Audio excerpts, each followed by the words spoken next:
The kids in room 207 were misbehaving again. Spitballs stuck to the ceiling. Paper planes whizzed through the air. They were the worst behaved class in the whole school.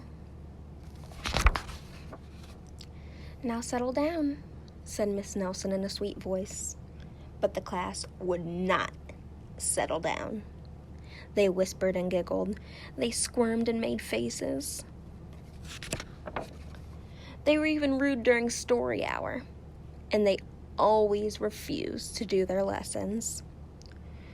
"Something will have to be done," said Miss Nelson. The next morning, Miss Nelson did not come to school. "Wow," yelled the kids. "Now we can really act up."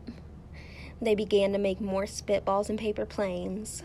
"Today, let's just be terrible," they said. "Not so fast," hissed an unpleasant voice.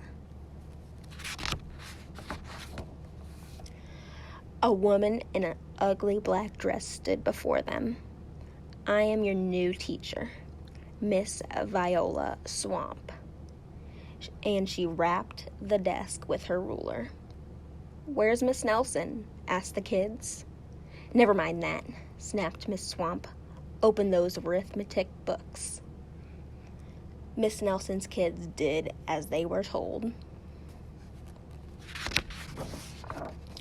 They could see that Miss Swamp was a real witch. She meant business. Right away, she put them to work, and she loaded them down with homework. "We'll have no story hour today," said Miss Swamp. "Keep your mouth shut," said Miss Swamp. "Sit perfectly still," said Miss Swamp. "And if you misbehave, you'll be sorry," said Miss Swamp. The kids in room 207 had never worked so hard. Days went by, and there was no sign of Miss Nelson. The kids missed Miss Nelson.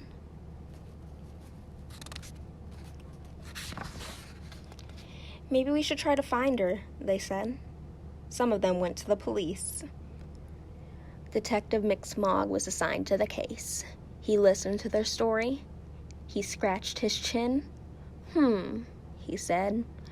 "I think Miss Nelson's missing." Detective McSmog would not be much help.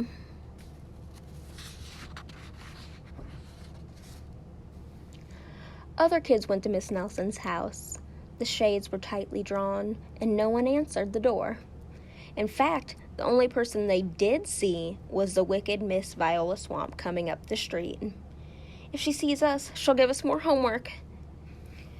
They got away just in time. "Maybe something terrible did happen to Miss Nelson. Maybe she was gobbled up by sharks," said one of the kids. But that didn't seem likely. "Maybe Miss Nelson went to Mars," said another kid. But that didn't seem likely either. "I know," exclaimed one know-it-all. "Maybe Miss Nelson's car was carried away by a swarm of angry butterflies." But that was the least likely of all. The kids in room 207 became very discouraged. It seemed that Miss Nelson was never coming back, and they would be stuck with Miss Viola Swamp forever. They heard footsteps in the hall. "Here comes the witch," they whispered. "Hello, children," said someone in a sweet voice. It was Miss Nelson. "Did you miss me?" she asked. "We certainly did," cried all the kids. "Where were you?" "That's my little secret," said Miss Nelson. "How about a story hour?" "Oh, yes," cried the kids. Miss Nelson noticed that during story hour, no one was rude or silly. "What brought about this lovely change?" she asked. "That's our little secret," said the kids. Back home, Miss Nelson took off her coat and hung it in the closet. right next to an ugly black dress. When it was time for bed, she sang a little song. "I'll never tell," she said to herself with a smile. P.S. Detective McSmog is working on a new case. He's now looking for Miss Viola Swamp.